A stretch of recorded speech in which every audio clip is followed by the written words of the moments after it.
सभी भक्तों को जय श्री राम। मैं विपिन शास्त्री, श्री दुर्गा माता मंदिर, आशियाना कॉलोनी, लुधियाना, पंजाब। गुरु विपिन शास्त्री चैनल के माध्यम से आप सभी भक्तों के बीच माघ महात्म्य व्रत कथा लेकर उपस्थित हो रहा हूँ।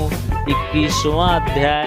कथा श्रवण करने से पहले हम अपने गुरु महाराज इष्ट देव का ध्यान करते हैं। मंगलम भगवान विष्णु, मंगलम गरुड़ध्वज, मंगलम पुंडरीकाक्षाम, मंगलाय तनोहरि। वेद निधि ने कहा, हे ऋषि, आप कृपा कर इन बालकों को उस धर्म का उपदेश दें जिससे इनकी मुक्ति हो। आप समर्थ हैं और इस कार्य में इनकी सहायता कर सकते हैं। लोमस जी बोले, इन बालकों की मुक्ति का साधन माघ स्नान ही है। ये मेरे साथ माघ स्नान करें, निश्चय ही इनकी मुक्ति होगी। इससे अच्छा दूसरा कोई उपाय नहीं है। विपस पाप, फल, श्राप एवं तीर्थ पर किए गए पापों को नष्ट करने की शक्ति माघ स्नान ही में निहित है। तीर्थ पर किया गया माघ स्नान 7 जन्म तक के पापों को नष्ट करता है।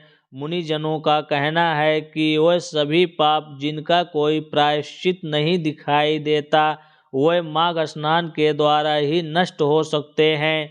माघ मास के ज्ञानी जन पवित्रम मास मानते हैं। इस मास में स्नान करने से निश्चय ही मोक्ष प्राप्त होता है। हिमालय के पर्वत शिखर वाले तीर्थ स्थलों पर माघ स्नान का फल अद्वितीय होता है।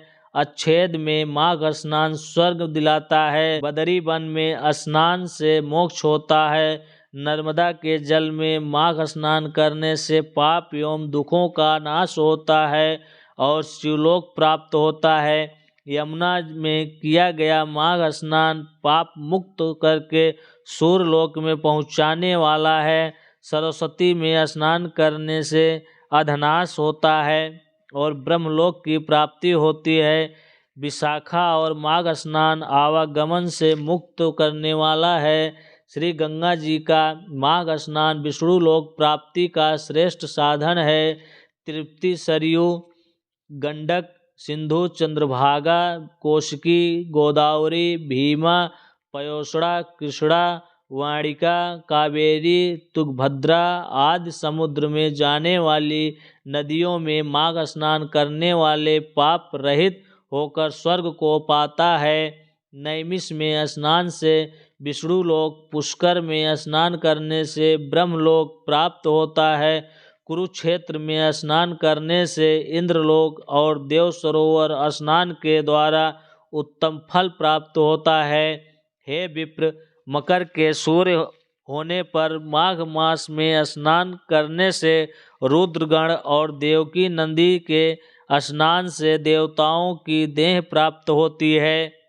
गोमती स्नान में मोक्ष एवं हेमकूट, महाकाल, ओमकार, अमरेश्वर, नीलकंठ, अबुद्ध आदि में स्नान द्वारा रुद्रलोक प्राप्त होता है।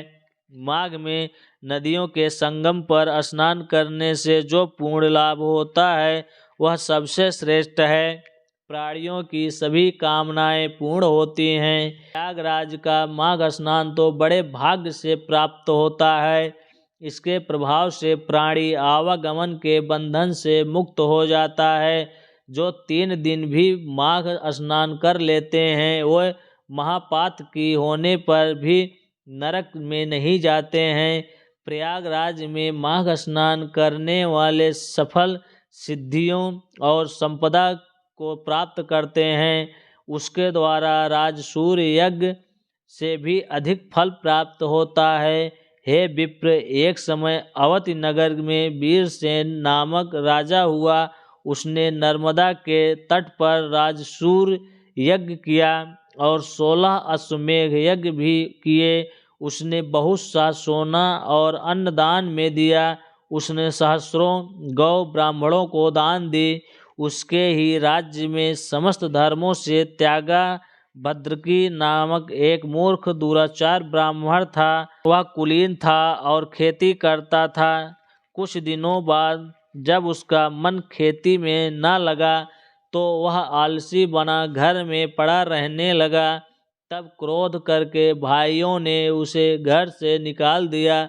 तब वह भूखा प्यासा रहकर इधर उधर घूमने लगा और वह प्रयागराज पहुंच गया और उसने माघ एकादशी त्रिवेणी सहित 3 दिन स्नान किया। उसके समस्त पाप नष्ट हो गए और उसकी गणना उत्तम ब्राह्मणों में होने लगी। फिर वह घर लौट आया। योग से राजा वीरसेन और भद्रक की मृत्यु एक ही समय हुई। उन दोनों की गति स्वर्ग में मैंने स्वयं देखी।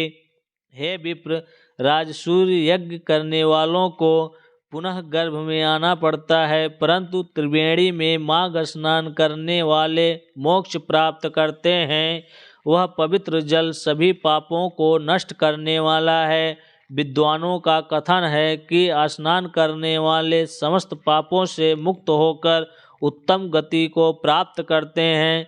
अब मैं तुम्हें एक पुरातन इतिहास सुनाता हूँ। इसके सुनने से पिशाच योनि में गंधर्व कन्याओं और तुम्हारे पुत्र को सुनने पर महान लाभ होगा। विष्णु भगवान की जय।